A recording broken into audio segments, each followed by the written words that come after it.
Здравствуйте, друзья! С вами Лара Володина и наш канал. Сразу же хочу поблагодарить вас за помощь в оплате так необходимых нашим выбранным собачулям титров на бешенство. И даже смогли сдать анализы не только 5, о которых я рассказывала в прошлом ролике, но и еще дополнительно 4, у которых тоже есть шанс быть выбранными в семьи. Они тоже будут готовы к дороге. Поэтому большое-большое вам спасибо. И будем готовить собачуль в путь. Ну а пока, друзья, перехожу к нашей сегодняшней теме. Недавно мы провели опрос вас, подписчиков, на тему, что бы вы хотели видеть в наших роликах, какие темы освещать. И что меня премного удивило. На первом месте вы хотели бы видеть ролики о новых спасениях. Конечно, не все с этим согласны по понятным причинам. Большинство понимают, по какой причине и почему я не могу спасать, как прежде. А как было прежде, вы помните, были не сотни, а тысячи спасенных за годы. И вот осела. Помощь сократилась, возможность помощи из-за рубежа свелась к минимуму, пристройства остановились, единицы пристроенных – это за гранью фантастики уже. И вот на фоне всего этого, со слезами на глазах, летом, в августе, я наблюдала следующую картину по собакам в Якутске. Опустела ППЖ, всегда переполненные собаками, и мы это помним. Вдруг в одночасье опустели вольеры. Где собаки? Планомерно и постепенно, разными способами шло исполнение поставленной сверху задачи. Нечего их держать в ППЖ, нечего им там жить, надо избавляться. Их первый этап по избавлению было в 22 году. Вы помните, это надуманная история с бруцеллезом. Тогда с наших глаз убрали и изолировали около 800 здоровых собак, посадив их всех вместе под видом бруцеллеза, чтобы не видели волонтеры, как они загрызают от голода друг друга. Численность их там падала. Страсти и борьба за них народа утихала. Их теперь нет. Избавились, забыли и мы. 36. Пустая. 35. Пустая.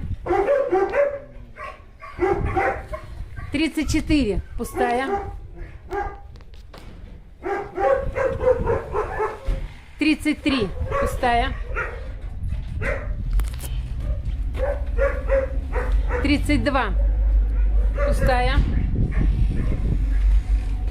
31. Пустая. И вот этим летом новый способ избавления. Опустели все вольеры. На вопрос директору ППЖ «Где собаки?» был ответ: выпустили, типа по закону, по программе ОСВВ. Да, выпустили. Часть убили, а часть выпустили. Но не на прежнее место обитания, как по закону, а в тайгу, далеко за город. Маганский тракт. 12-й, что ли, километр. Вот стоит собака из ППЖ. И вот одна еще бежит. В жару, где только тайга и дорога, проходящая через нее. Ни населенных пунктов, ни водоемов. Скажите, с какой целью выкинули туда? Ведь это понятно, чтоб погибли. Без воды, в жару, изнемогая, не дойти ни в один конец. Собаки потерянные брели по дороге. Редкий путник останавливался, не понимая, что с ними делать, и кто, и откуда они, куда везти их, и надо ли везти. Может, хоть воды дать? Да не у всех вода с собой есть. Вот такой грибок нашла на Вилюйском тракте. Нашла в сторону города, когда я ехала сюда. Сейчас смотрю, лежит возле моей машины. Дождь совсем, по голове какой-то удар. Дышит еле-еле. На Чеченко ее повезти. Боюсь ее. Собаки брели, кто хромой, кто с пробитой головой, уже покалеченные в этой тайге или уцелевшие от волков, кто-то сбит машинами. И даже 4 собаки, которые прибились к чьей-то машине, припаркованной на обочине, думали грибника, ожидали умные эти собаки водителя этой машины в надежде, что человек спасет или хотя бы даст воды. Ждали его. Но, увы, через какое-то время этих собак обнаружили расстрелянными, лежа у этой же машины. Судьба этих собак из тайги плачевна. Кроме известных мне 2 собаках, которых додумались увезти назад в ППЖ на новую казнь, остальные исчезли бесследно.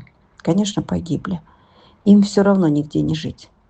И вот сегодня мой рассказ об одной из этих несчастных. О хромой, которая лежала на дороге в тайге с обрезанной подушечкой на лапе. Еле шла, больно ей. Когда позвали, без надежды побрела к человеку. Может, чем поможет. Даже в машину пошла. Все показывало, что ножка болит. Неважно, куда повезут. Все равно жизни нет нигде. Увезли в ППЖ. Друзья, это умная, спокойная, терпеливая, мудрая собака, все понимающая, много прошла испытаний, чудом выжившая. Добьют же ее в ППЖ, там новых наловят и эту загрызут. Друзья, мне нужна ваша поддержка и помощь. Ежемесячная. Назовем ее Альма. Кто готов стать ее финкуратором? Вы же понимаете, если ее спасу, через неделю ее все забудут, как всех остальных. И что мне делать со всеми и с ней? Вы хотели новых спасений. Так давайте вместе. Только вместе мы можем хоть единицы кого-то спасти. У меня по-прежнему много сидят неоплаченных собак. Поэтому новых только с вашей помощью. Нужна помощь на передержку. Сюда входит и корм тоже. И на перелет. Помогайте, друзья. Зовут ее Альма.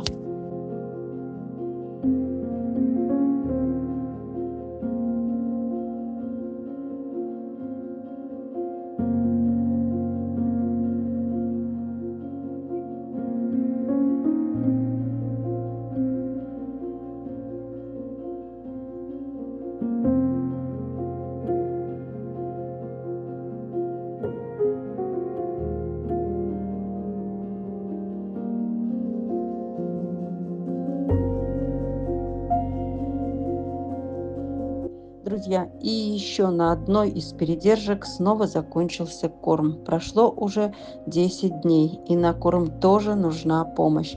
Одно к одному. Ежедневные проблемы не дают передыха. Пожалуйста, помогите. И на корм нам тоже нужна помощь.